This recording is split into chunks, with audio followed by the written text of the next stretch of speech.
Students, आज SSC के CGL का क्वेश्चन डिस्कस किया जाएगा। जो 2021 में जो क्वेश्चन पूछे गए थे उस क्वेश्चन को डिस्कस किया जाएगा।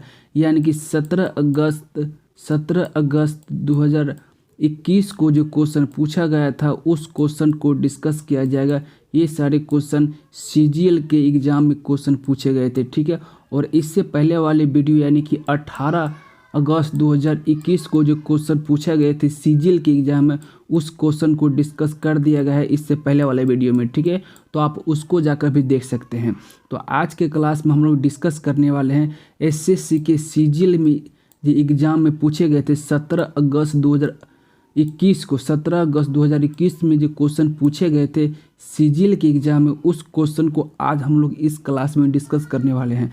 सारे क्वेश्चन जीके जिस और करेंट अफेयर के क्वेश्चन होंगे, जो कि जीके जिस और करेंट अफेयर के क्वेश्चन होंगे जो सीजीएल के एग्ज़ाम में क्वेश्चन पूछे गए थे।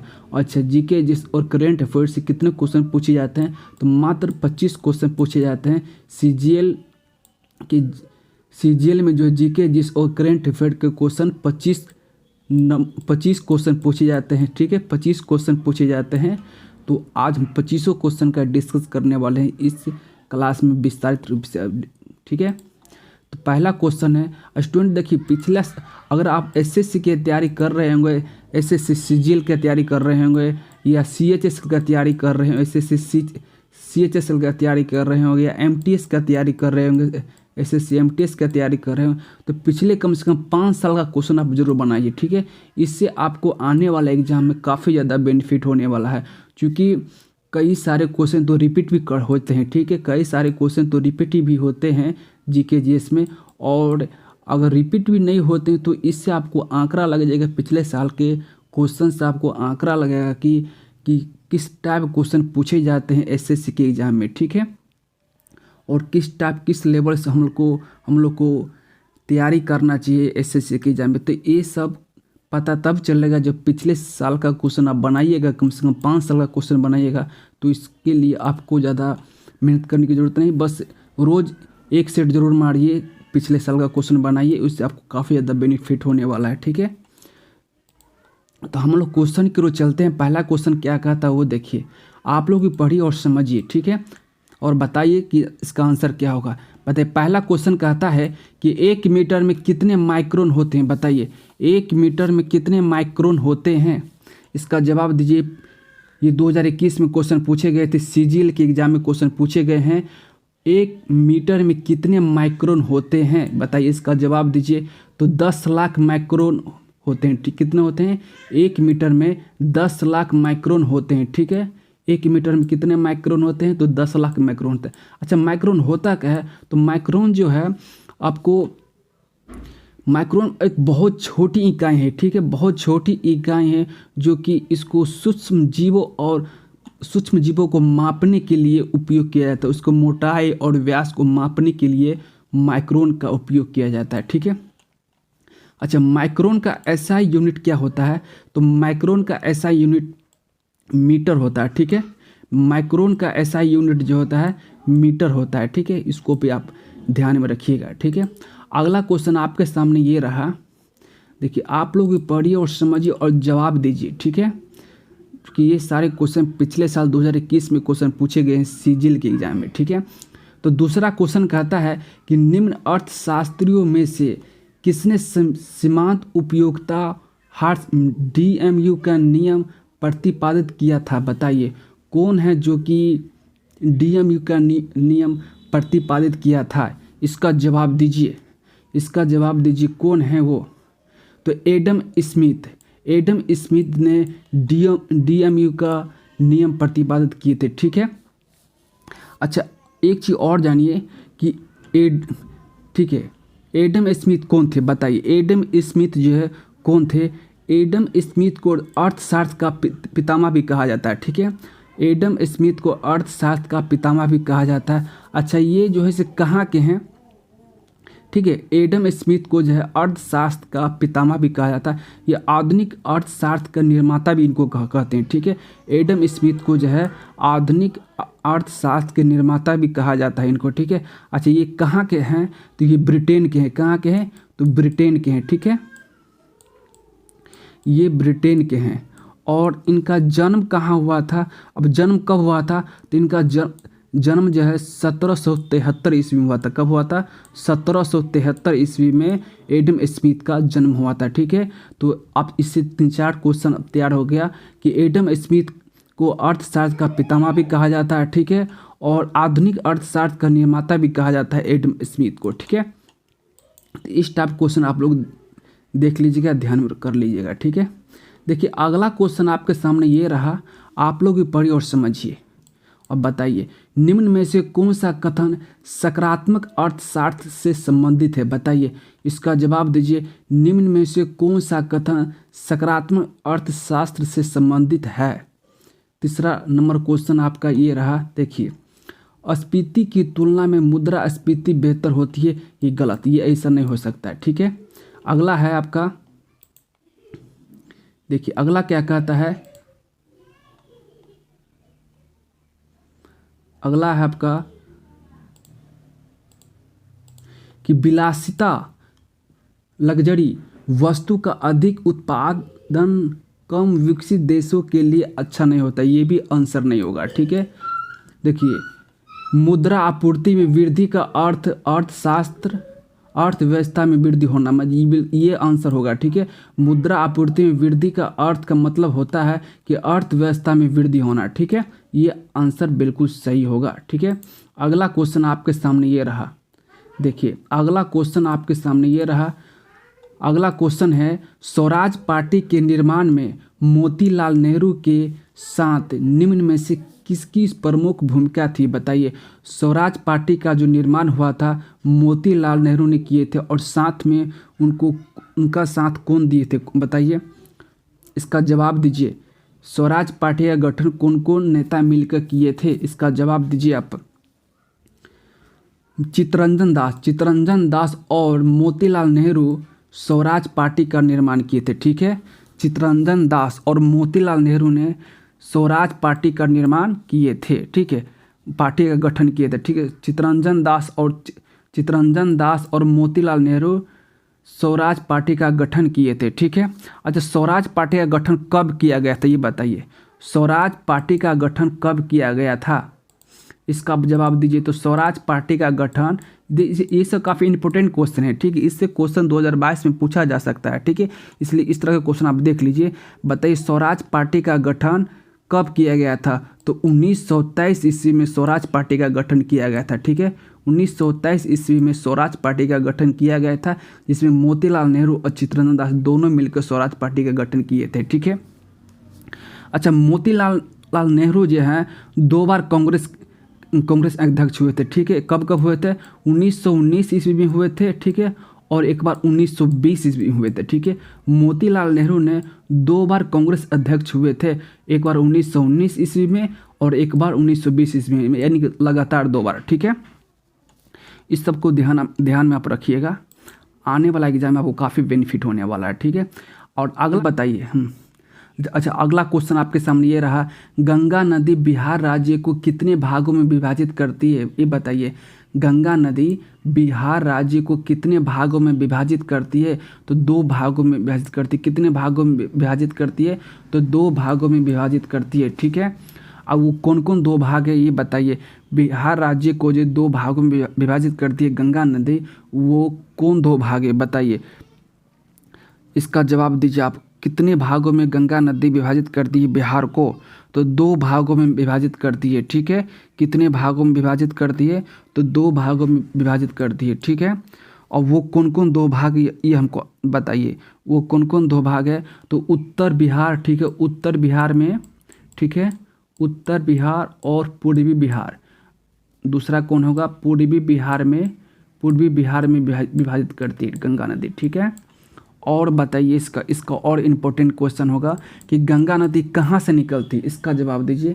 गंगा नदी कहाँ से निकलती है, तो गंगा नदी उत्तराखंड में हिमालय से निकलती है और कहाँ जाकर मिलती है, तो बंगाल की खाड़ी में मिलती है। ठीक है, गंगा नदी जो उत्तराखंड में हिमालय से निकलती है और कहाँ जाकर मिलती है, तो बंगाल की खाड़ी में मिलती है। ठीक है, अच्छा, गंगा नदी कितने देशों से गुजरती है ये बताइए। गंगा नदी कितने देशों से होकर गुजरती है? तो गंगा नदी 3 देशों से होकर गुजरती है। बताइए 3 देश कौन कौन है? तो एक में भारत हो गया, ठीक है, भारत से गुजरती है गंगा नदी, ठीक है। दूसरा आपका नेपाल होगा, ठीक है, दूसरा कौन होगा? नेपाल, ठीक है। दूसरा कौन होगा आपका? नेपाल होगा, ठीक है, नेपाल होगा, सॉरी, दूसरा कौन होगा? नेपाल होगा, ठीक है। और तीसरा होगा बांग्लादेश, ठीक है। तीसरा कौन है? बांग्लादेश है, ठीक है। कौन है? बांग्लादेश। और गंगा नदी कितना किलोमीटर दूरी तय करती है ये बताइए। तो भारत और बांग्लादेश मिलाकर 2525 किलोमीटर दूरी तय करती। कितना किलोमीटर दूरी तय करती है? 2525 किलोमीटर दूरी तय करती है, ठीक है। देखिए इस टाइप क्वेश्चन काफ़ी इंपॉर्टेंट होते हैं, इसलिए आपको हम बता दिए, ठीक है। अगला क्वेश्चन आपके सामने ये रहा। ये सारे क्वेश्चन एसएससी के सीजीएल में क्वेश्चन पूछे गए हैं 2021 में, ठीक है। अगला क्वेश्चन कहता है वर्ष 1957 में किस पड़ोसी देशों में भारतीय शांति रक्षा सेना IPKF भेजी गई थी? बताइए कौन देश में भारतीय शांति रक्षा सेना भेजी गई थी? बताइए 1987 में। इसका जवाब दीजिए, इसका जवाब दीजिए। तो ये श्रीलंका में भेजा गया था। किस देश में भेजा गया था? तो श्रीलंका में भेजा गया था, ठीक है। श्रीलंका देश में जो है भारतीय शांति रक्षा सेना भेजी गई थी, ठीक है। कब भेजा गया था? तो 1987 में भेजा गया था, ठीक है। ये 80 दशक में भेजा गया था, ठीक है, 80 दशक में भेजा गया था। अच्छा, ये जो 1987 में जो भारतीय शांति रक्षा सेना भेजा गया था श्रीलंका में, उस योजना का क्या, उस ऑपरेशन का क्या नाम था ये बताइए। उस ऑपरेशन का क्या नाम था? तो पवन ऑपरेशन था। क्या था? पवन ऑपरेशन, ठीक है। क्या नाम था? पवन ऑपरेशन, ठीक है। पवन ऑपरेशन के थ्रू जो है श्रीलंका में शांति रक्षा सेना भेजा गया था 1987 ईस्वी में, ठीक है। अगला क्वेश्चन आपके सामने ये रहा। देखिए अगला क्वेश्चन आपके सामने ये है कि नुस्ख ए दिलकुशा नामक पुस्तक के लेखक कौन है? बताइए नुस्ख ए दिलकुशा नामक पुस्तक के लेखक कौन है? इसका जवाब दीजिए, इसका जवाब दीजिए। तो भीमसेन होगा। कौन होगा? भीमसेन, ठीक है। भीमसेन ने नुस्ख ए दिलकुशा नामक पुस्तक लिखे थे, ठीक है। और इससे रिलेटेड क्वेश्चन आप भी जान जाइए कि नुस्ख ए दिलकुशा किस भाषा में लिखा गया था ये बताइए। नुस्ख ए दिलकुशा जो है किस भाषा में लिखा गया था? तो फारसी भाषा में लिखा गया था। किस भाषा में लिखा गया था? तो फारसी भाषा में ये लिखा गया था, ठीक है। इसको भी आप ध्यान रखिएगा, ठीक है। अगला क्वेश्चन आपके सामने ये रहा। देखिए अगला क्वेश्चन कहता है कि निम्न में से किस नागरिक निकाय को प्रधानमंत्री आवास योजना शहरी मिशन को लागू करने के लिए दिसंबर 2020 में भारत में सर्वश्रेष्ठ प्रदर्शन करने वाला नगर निगम घोषित किया गया था? आवास और शहरी मामले के मंत्रालय द्वारा वार्षिक पुरस्कार की घोषणा की गई थी। इसका जवाब दीजिए, क्या होगा? बताइए इसका जवाब, इसका क्या होगा? तो किसको सम्मानित किया गया था? बताइए किसको सम्मानित किया गया था? तो बताइए किसको सम्मानित किया गया था? तो ग्रेटर विशाखापत्तनम नगर निगम को सम्मानित किया गया था, ठीक है। अगला क्वेश्चन आपके सामने ये रहा। देखिए अगला क्वेश्चन नंबर 9 कहता है, इसको पढ़िए और बताइए फीफा विश्व कप 2018 के फाइनल में कुल कितने गोल किए गए ये बताइए। इसका जवाब दीजिए। फीफा विश्व कप 2018 के फाइनल में कुल कितने गोल किए गए? इसका जवाब दीजिए आप। ये सारे क्वेश्चन 2021 में सीजीएल के एग्जाम में क्वेश्चन पूछे गए थे। एसएससी के सीजीएल के एग्जाम में क्वेश्चन पूछे गए थे, ठीक है। तो क्वेश्चन का जवाब दीजिए कि फीफा विश्व कप 2018 के फाइनल में कुल कितने गोल किए गए थे? बताइए कितने गोल किए गए थे? तो 6 गोल किए गए थे, ठीक है। कितने गोल किए गए थे? तो 6 गोल किए गए थे, ठीक है। अच्छा ये बताइए फीफा वर्ल्ड कप 2018 का विजेता कौन थे? बताइए फीफा वर्ल्ड कप 2018 के विजेता कौन थे? तो फाइनेंस नेशनल फुटबॉल टीम थे, कौन थे? फाइनेंस नेशनल फुटबॉल टीम थे, ठीक है। और ये बताइए 2018 में जो फीफा वर्ल्ड कप हुआ था उसमें कहाँ आयोजित किया गया था? बताइए। फीफा विश्व कप 2018 में जो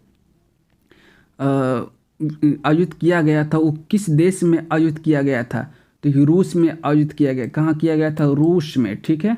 कहाँ किया गया था? तो रूस में आयोजित किया गया था, ठीक है, 2018 में, ठीक है। और ये बताइए, इससे काफ़ी अच्छे अच्छे क्वेश्चन पूछे जाते हैं, ठीक है, तो इसको थोड़ा ध्यान में रखिएगा। तो प्रथम फीफा वर्ल्ड कप की शुरुआत कहाँ की गई थी? ये बताइए। प्रथम फीफा वर्ल्ड कप की शुरुआत कब की गई थी ये पहले बताइए, ठीक है।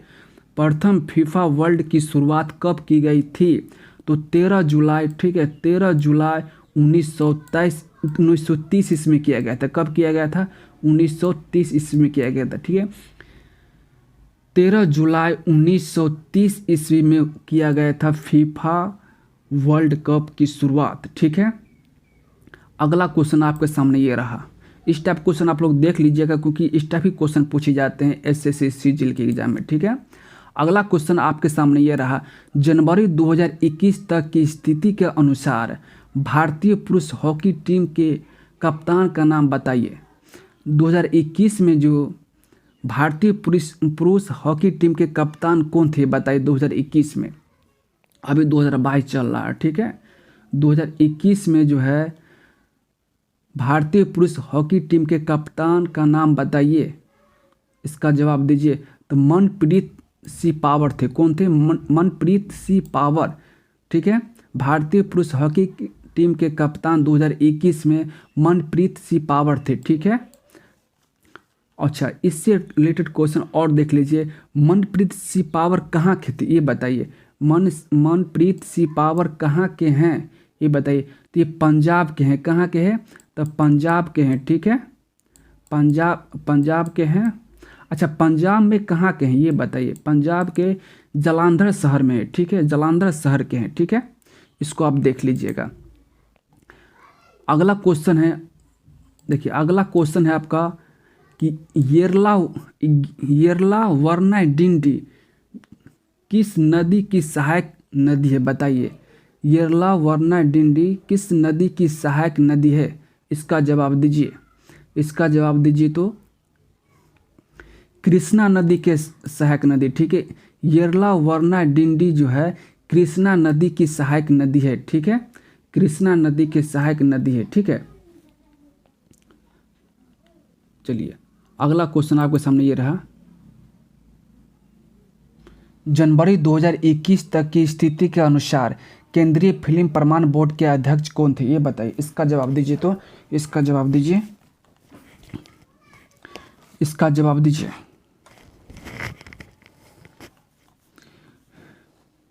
अच्छा, अगला क्वेश्चन आपके सामने ये रहा कि जनवरी 2021 तक की स्थिति के अनुसार केंद्रीय फिल्म प्रमाण बोर्ड के अध्यक्ष कौन थे बताइए। 2021 में जो है केंद्रीय फिल्म प्रमाण बोर्ड के अध्यक्ष कौन थे ये बताइए। इसका जवाब दीजिए। तो इसका आंसर दीजिए। केंद्रीय फिल्म प्रमाण बोर्ड के अध्यक्ष 2021 में कौन थे? तो प्रसून जोशी थे। कौन थे? प्रसून जोशी, ठीक है। प्रसून जोशी 2021 में केंद्रीय फिल्म प्रमाण बोर्ड के अध्यक्ष थे, ठीक है। अच्छा, ये बताइए केंद्रीय फिल्म प्रमाण बोर्ड के अभी मुख्यालय कहाँ पर स्थित है ये बताइए। केंद्रीय, ये सब क्वेश्चन पूछे जाते हैं इसलिए बता देते हैं आपको कि केंद्रीय फिल्म प्रमाण बोर्ड के मुख्यालय कहाँ स्थित है ये बताइए। तो मुंबई में स्थित है। कहाँ स्थित है? तो मुंबई में स्थित है, ठीक है। और ठीक है, और केंद्रीय फिल्म प्रमाण बोर्ड का स्थापना कब हुआ था ये बताइए। केंद्रीय फिल्म बोर्ड का स्थापना कब हुआ था? तो 1952 ईस्वी में हुआ था। कब हुआ था? 1952 ईस्वी में केंद्रीय फिल्म प्रमाण बोर्ड का स्थापना हुआ था, ठीक है। चलिए अगला क्वेश्चन देख लीजिए ना। अच्छा, एक चीज़ और जान लीजिए, बड़ा रोचक चीज़ है इसमें कि कोई भी फिल्म चलने से पहले आप शुरुआत में आप देखे होंगे कि अ लिखा रहता है, ठीक है। अ लिखा रहता है आपका, ठीक है। क्या लिखा रहता है? अ लिखा रहता है, ठीक है। अ लिखा रहता है आपका। और इस तरह से यू लिखा रहता है, ठीक है। और दूसरा होता है अ और व लिखा रहता है। क्या लिखा रहता है? अ और व लिखा रहता है, ठीक है। और तीसरा में क्या लिखा रहता है? व और व लिखा रहता है, ठीक है। और चौथा में क्या लिखा रहता है? वी लिखा रहता है, ठीक है। इसका मतलब जानते हैं आप? इसका मतलब आपको बता देते हैं इसका मतलब क्या होता है। इसको जो है आप यू भी लिख सकते हैं, ठीक है। इसको आप जो है से इसको यू और इसको जो है क्या लिख सकते हैं? ए लिख सकते हैं, ठीक है। इसको ए, ठीक है। देखिए फिल्म में जो शुरुआत में जो लिखा रहता है अ लिखा रहता और यू लिखा रहता है, इसका मतलब ये होता है, इसका मतलब बताइए क्या होता है? इसका मतलब ये होता है कि इस फिल्म को सभी वर्ग के व्यक्ति देख सकता है, ठीक है। इस फिल्म के सभी वर्ग के व्यक्ति देख सकता है, इसका मतलब यही होता है, ठीक है। जिस फिल्म में शुरुआत में अ या यू लिखा रहता है तो उसका मतलब ये रहता है कि इस फिल्म के सभी वर्ग के व्यक्ति देख सकता है, ठीक है। और अच्छा ए और वो लिखा रहता उसका क्या मतलब था बताइए? बहुत सारा फिल्म आप शुरुआत में देखें तो यू लिखा रहेगा और ए लिखा इस तरह से लिखा रहता है, ठीक है। तो इसका मतलब क्या होता है? तो इसका मतलब यह होता ये है कि इस फिल्म को कुछ हिस्सा में अश्लील दिखाया जाता है, तो इसलिए इसको 12 वर्ष के ऊपर की उम्र के व्यक्ति देख सकते हैं, ठीक है। इस तरह जो फिल्म में शुरुआत में यू और ए दिया रहता है, इसका मतलब ये होता है कि उस फिल्म में थोड़ा सा कुछ अंश अश्लील दिया रहता है। तो इसका मतलब ये होता है कि 12 साल से ऊपर जो व्यक्ति होंगे वो लोग इस फिल्म को देख सकते हैं, ठीक है। और वो जो लिखा रहता वो चाहे ए जो लिखा रहता है, इसका क्या मतलब होता है बताइए? किसी भी फिल्म के पहले वो चाहे ए लिखा रहता है, इसका मतलब ये होता है कि ये श्रेणी का फिल्म जो है 18 साल होता है, 18 साल से अधिक वाले व्यक्ति देख सकता है, ठीक है। इस फिल्म को 18 साल से अधिक वाला व्यक्ति देख सकता है, ठीक है। अच्छा वी का मतलब क्या होता है? वी चाहे आप एस भी देख सकते हैं, कहीं कहीं लिखा रहता है एस। तो इस फिल्म के शुरुआत में वी चाहे एस अगर लिखा रहता है तो इसका मतलब ये होता है कि इस श्रेणी के फिल्म को इंजीनियरिंग और डॉक्टर देख सकता है, यानी कि इंजीनियरिंग और डॉक्टर से रिलेटेड फिल्म बनाया जाता है, ठीक है। तो ये आपको काफ़ी रोचक चीज़ है, ठीक है, इसलिए आपको बता दिया। हालांकि ये क्वेश्चन पूछा नहीं जाता है, ठीक है। तो अगला क्वेश्चन आपके सामने ये रहा। देखिए अगला क्वेश्चन आपके सामने ये रहा कि निम्न में से कौन सा तथ्य एकल परमाणु इकाई है? बताइए निम्न में से एकल परमाणु तथ्य कौन है? ये बताइए, इसका जवाब दीजिए। तो सोना को जो है एकल परमाणु इकाई भी बोला जाता है, ठीक है। सोना को जो है एकल परमाणु इकाई भी बोला जाता है, ठीक है। अगला क्वेश्चन आपके सामने ये रहा।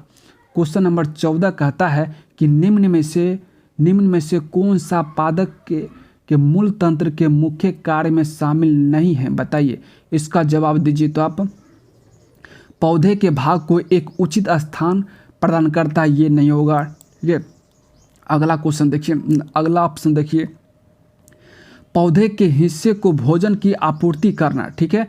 पौधे के हिस्से को भोजन की आपूर्ति करना, ये आपका बिल्कुल सही जवाब होगा, ठीक है। पौधे के हिस्से को भोजन की आपूर्ति कराता है, कौन कराता है?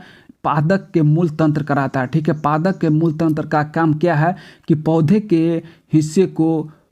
के हिस्सों में भोजन की आपूर्ति करना, मतलब वो जो टहनी और पत्ते पर जो भोजन पहुंचाने का काम करता है, कौन करता है? तो पादप के मूल तंत्र, ठीक है। अगला क्वेश्चन आपके सामने ये रहा। क्वेश्चन नंबर 15 कहता है, इसको पढ़िए और समझिए और बताइए, ठीक है। अगला क्वेश्चन कहता है, निम्न में से किस राज्य ने अक्टूबर 2020 में ऑनलाइन गेमिंग पर प्रतिबंध लगा दिया? बताइए कौन ऐसा राज्य है जो कि 2020 में ऑनलाइन जो खेल होता था उस पर प्रतिबंध लगा दिया? बताइए कौन राज्य है? तो आंध्र प्रदेश राज्य है जो कि 2020 में ऑनलाइन गेमिंग पर प्रतिबंध लगा दी। इससे काफ़ी लोग डिस्टर्ब होते थे, ठीक है। काफ़ी लोग स्टूडेंट मतलब जैसे दिक्कत होता था, इसलिए इसको बंद कर दिया गया, ठीक है। आंसर ए होगा, ठीक है। 2020 में प्रतिबंध लगाया गया था। अगला क्वेश्चन आपके सामने ये रहा। देखिए अगला क्वेश्चन थोड़ा दिख नहीं रहा है, सही से इसको समझिए कि महावीर जिन्हें पाली साहित्य में निधता का नाटापूत के नाम से भी जाना जाता है, डैश नामक धर्म की स्थापना की गई थी। बताइए महावीर जो है कौन धर्म का स्थापना किए थे? ये आंसर इसका बताइए। इसका बताइए। तो जैन धर्म का स्थापना किए थे। किस धर्म का स्थापना किए थे महावीर? जैन धर्म का स्थापना किए थे। ठीक है, जैन धर्म का स्थापना किए थे। अच्छा, इससे रिलेटेड क्वेश्चन बहुत सारे पूछे जाते हैं। अच्छा, महावीर का जन्म कब हुआ था ये बताइए। महावीर का जन्म कब हुआ था? तो महावीर का जन्म जो है ईसा पूर्व 599 ईसा पूर्व हुआ था। कब हुआ था? 599 ईसा पूर्व हुआ था। ठीक है, और कहाँ हुआ था ये बताइए। महावीर का जन्म कहाँ हुआ था? तो वैशाली में कुंडग्राम में हुआ था। ठीक है, वैशाली के कुंडग्राम में हुआ था। और इक्ष्वाकु वंश के क्षत्रिय राजा सिद्धार्थ और रानी त्रिशूला की पुत्र था। ठीक है, अगला क्वेश्चन ये इस तरह क्वेश्चन पूछे जाते हैं, इसलिए आपको बता देते हैं। ठीक है, अगला क्वेश्चन नंबर 17 कहता है, देखिए क्या कहता है। हम इसको दिखाई नहीं पड़ता, लेकिन फिर भी इसको हम बोल कर बता देते हैं, पढ़ कर बता देते हैं। इंडो मिस्मी भाषा किस राज्य में बोली जाती है बताइए। इंडो मिस्मी भाषा किस राज्य में बोली जाती है? 17 नंबर क्वेश्चन का जवाब दीजिए कि 17 नंबर क्वेश्चन का जवाब दीजिए कि इंडो मिस्मी भाषा किस राज्य में बोली जाती है। तो अरुणाचल प्रदेश में बोली जाती है। ठीक है, अरुणाचल प्रदेश में इंडो मिस्मी भाषा बोली जाती है। ठीक है, अच्छा, केरल में कौन सा भाषा बोला जाता है ये बताइए। केरल में कौन सा भाषा बोला जाता है? तो केरल में जो है मलयालम भाषा बोला जाता है। कौन सा भाषा बोला जाता है? मलयालम भाषा बोला जाता है। ठीक है, तो इस तरह से क्वेश्चन जरूर पूछे जाते हैं, इसलिए इसको आप ध्यान रखिएगा। ठीक है, केरल में जो कौन सा भाषा बोला जाता है? तो मलयालम भाषा बोला जाता है। ठीक है, अच्छा, पंजाब में कौन सा भाषा बोला जाता है ये बताइए। पंजाब में कौन सा भाषा बोला जाता है? तो गुरमुखी भाषा बोला जाता है। बहुत सारी इसमें भाषा बोला जाता है, जिसमें कि कुछ बता देते हैं। गुरमुखी भाषा बोला जाता है। ठीक है, गुरमुखी भाषा बोला जाता है आपका। ठीक है, आपको फिर होगा आपका गुरमुखी के बाद आपको समझ लीजिए शाहमुखी भी बोली जाती है। ठीक है, शाहमुखी भी बोला जाता है। ठीक है, अच्छा, मध्य प्रदेश में, ठीक है, मध्य प्रदेश में कौन सी भाषा बोला जाती है बताइए। मध्य प्रदेश में हिंदी तो बोला जाता ही है, और निमाड़ी बोला जाता है। ठीक है, निमाड़ी बोला जाता है, और तेलुगु भी इसमें बोला जाता है। ठीक है, इस तरह का क्वेश्चन आप लोग देख लीजिएगा। क्वेश्चन नंबर 18 कहता है कि रामायण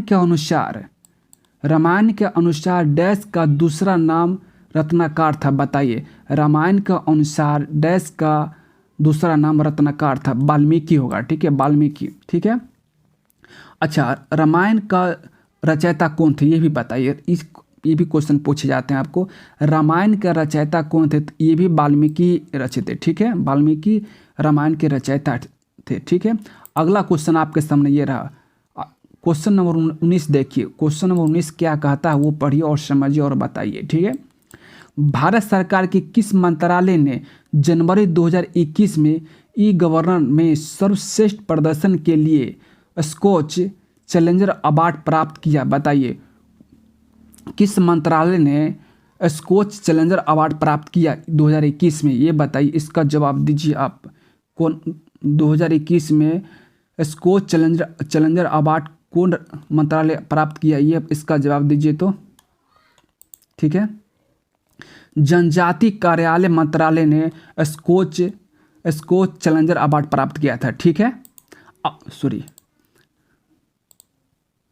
अगला क्वेश्चन देखिए आपके सामने ये रहा।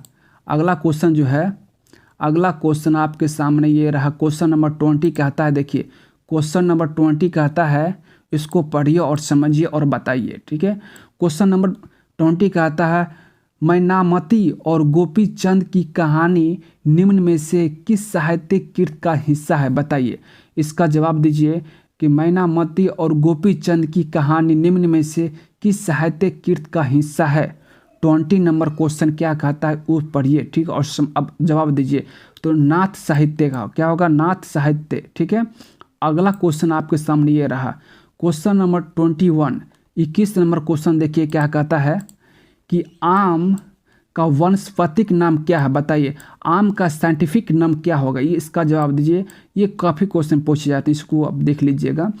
आम का वानस्पतिक नाम क्या है बताइए। ठीक है, इसका जवाब दीजिए। तो इसका जवाब जो होगा मेगीफेरा इंडिका। मेगीफेरा इंडिका वनस्पति नाम है, यानी कि आम का साइंटिफिक नाम जो होगा मेगीफेरा इंडिका होगा। ठीक है। अच्छा, आम को जो है सो आम को फलों का राजा भी कहा जाता है। ठीक है, आम को जो है फलों का राजा भी कहा जाता है। ठीक है। अगला क्वेश्चन 22 नंबर क्वेश्चन देखिए, 22 नंबर क्वेश्चन क्या कहता है वो देखिए। अगला क्वेश्चन है कि असम का राज्य पशु कौन है, ये बताइए। असम का राज्य पशु कौन सा है, इसका जवाब दीजिए। असम का राज्य पशु कौन सा है, इसका जवाब दीजिए। तो भाई असम का राज्य पशु कौन सा है? असम का राज्य पशु एक सींग वाला गेंडा है। कौन है? एक सींग वाला गेंडा है। ठीक है। असम का राज्य पशु कौन है? एक सींग वाला गेंडा। ठीक है।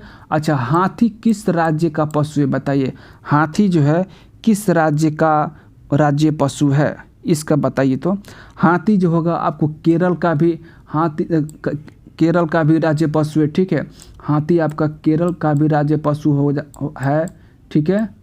और आपका जो है से कर्नाटक का भी राज्य पशु। ठीक है, हाथी जो है कर्नाटक का भी राज्य पशु है। इस सब को ध्यान रखिएगा, क्योंकि इस तरह के क्वेश्चन पूछे जाते हैं। इससे रिलेटेड जितने भी क्वेश्चन होंगे उसको आप लोग देख लीजिएगा। ठीक है। और आपको झारखंड का भी जो है आपका झारखंड का भी जो है से हाथी राज्य के पशु होता है। ठीक है, इसको भी आप इस तरह के क्वेश्चन देख लीजिएगा। झारखंड का भी जो है राजकीय पशु हाथी ही है। ठीक है। चलिए अगला क्वेश्चन देख लीजिए। अच्छा, एक चीज़ और बच गया इसमें कि बैल जो है किस राज्य का राजकीय पशु, ये बताइए। बैल जो है किस राज्य के राजकीय पशु है? तो बैल जो बिहार राज्य के राजकीय पशु है। क्या है? बिहार राज्य के राजकीय पशु है। ठीक है। ठीक है। अच्छा, बिहार राज्य की राजकीय वृक्ष कौन है? तो पीपल है। ठीक है। बिहार राज्य के राजकीय फूल कौन है? तो गेंदा है। इस टाइप क्वेश्चन आप लोग देख लीजिएगा। बिहार राज्य के आपको राजकीय पक्षी कौन हो गया? तो गौरैया हो गया। ठीक है, इस तरह के। अच्छा, एक चीज़ और देखिए, इसके बारे में नहीं बता, इसको भी बता देते हैं। हिम तेंदुआ जो है किस राज्य की राजकीय पशु, ये बताइए। हिम तेंदुआ जो है किस राज्य के राजकीय पशु है? तो लद्दाख राज्य की है। ठीक है, लद्दाख राज्य की राजकीय पशु है। ठीक है, किसका है? तो लद्दाख राज्य की राजकीय पशु है। ठीक है, इसको भी ध्यान में रखिएगा आप। इस टाइप क्वेश्चन आप लोग इससे जितना रिलेटेड क्वेश्चन होते हैं उसको बनाइएगा, ताकि आने वाला एग्जाम में आपको काफ़ी ज़्यादा मदद मिलेगा। ठीक है, इसी से रिलेटेड क्वेश्चन पूछता ही। ठीक है। अगला क्वेश्चन है क्वेश्चन नंबर 23। डैश को नवंबर 2020 में नेपाली सेना के जनरल रैंक की मानद उपाधि से सम्मानित किया गया था, बताइए। इसका जवाब दीजिए तो कौन होगा भाई? इसका जवाब दीजिए तो। ठीक है, इसका जवाब दीजिए कि डैश को नवंबर 2020 में नेपाली सेना के जनरल रैंक की मानद उपाधि से सम्मानित किया गया था। कौन सम्मानित किए गए थे? तो ये होगा MM नरवणे। ठीक है, MM नरवणे ने उनको जो है से जनरल रैंक की मानद उपाधि से सम्मानित किया गया था। ठीक है। अगला क्वेश्चन नंबर 24 कहता है। क्वेश्चन नंबर 24 क्या कहता है वो देखिए। क्वेश्चन नंबर 24 कहता है कि भारत के संविधान के अनुच्छेद किसके अनुसार देश के सभी उच्च न्यायालयों के लिए अंग्रेजी आधिकारिक भाषा है, बताइए। वो जो न्यायालय में जो अंग्रेजी भाषा का इस्तेमाल किया जाता है वो किस अनुच्छेद के अनुसार किया गया है, ये इसका जवाब दीजिए आपने। इसका जवाब तो ये अनुच्छेद 348 के 1 में जो है न्यायालय में अंग्रेजी भाषा का उपयोग करना है, इसमें लिखा गया है। ठीक, अनुच्छेद 348 के 1 में। ठीक है। अच्छा, इससे क्वेश्चन एक चीज़ और बनता है कि भाषा को किस अनुच्छेद में रखा गया है, ये बताइए। भाषा को किस अनुच्छेद में रखा गया है? तो भाषा को 8वें अनुच्छेद में रखा गया है। किस अनुच्छेद में रखा गया है? तो 8वें अनुच्छेद में रखा गया है। ठीक है, भाषा को जो है 8वें अनुच्छेद में रखा गया है। ठीक है। अच्छा, ये बताइए आधिकारिक भाषा कितने हैं, ये बताइए। संविधान में आधिकारिक भाषा कितने हैं? तो आधिकारिक भाषा जो है 22 हैं। कितने हैं? 22। ठीक है, आधिकारिक भाषा 22 है। अच्छा, लास्ट में जो 43वां संशोधन जो हुआ था भाषा पर, ठीक है, उसमें 2003 में जो लास्ट संशोधन किया गया था भाषा में, उसमें 3 भाषा को इसमें सम्मिलित किया गया था। वो कौन कौन भाषा, ये बताइए हमको आप, है ना। तो इसमें होगा बड़ो भाषा होगा, डोगरी भाषा हो गया, मैथिली भाषा हुआ था, ठीक है। इस 3 भाषा को इसमें 2003 में 93 संशोधन में जो है इसे सम्मिलित किया गया था, ठीक है। अगला क्वेश्चन आपके सामने ये रहा, क्वेश्चन नंबर 25 लास्ट है। देखिए 25 नंबर क्वेश्चन लास्ट है, ठीक है। निम्न में से किसने सबसे पहले यह निष्कर्ष निकाला कि निर्वात में सभी वस्तु समान त्वरण जी के साथ गिरती है और एक ही समय में जमीन पर पहुंचती है? ये कौन कहते, बताइए। निम्न में से किसने सबसे पहले यह निष्कर्ष निकाला कि निर्वात में सभी वस्तु समान त्वरण जी के साथ गिरती है और एक ही समय में जमीन पर पहुंचती है? ये कौन सबसे पहले निष्कासित किए थे, बताइए। इसका जवाब दीजिए, तो इसका जवाब दीजिए। तो गैलीलियो गैलीली कहते, ठीक है। ये स्टूडेंट, ये सारे क्वेश्चन जो है 2021 में जो सीजीएल का जो एग्ज़ाम हुआ था उसका क्वेश्चन दिया गया है, जो कि जीके, जिसमें जितने सारे क्वेश्चन पूछे गए थे, यानी 25 क्वेश्चन पूछे गए थे, सारे क्वेश्चन का विस्तारित रूप से डिस्कशन किया गया है। अगर आपको फ़ायदा हुआ होगा इस क्लास से तो आप मेरे चैनल को सब्सक्राइब कर सकते हैं। इससे आपको क्या होगा कि आने वाला एग्ज़ाम में आपको काफ़ी ज़्यादा बेनिफिट होगा, क्योंकि हम बार बार अच्छे क्वेश्चन जो कि आने वाला एग्ज़ाम में जो काफ़ी यूजफुल होता है उस टाइप क्वेश्चन हम आपके चैनल पर हम देते रहते हैं, ठीक है। तो आप चैनल को सब्सक्राइब जरूर करें। बहुत बहुत धन्यवाद।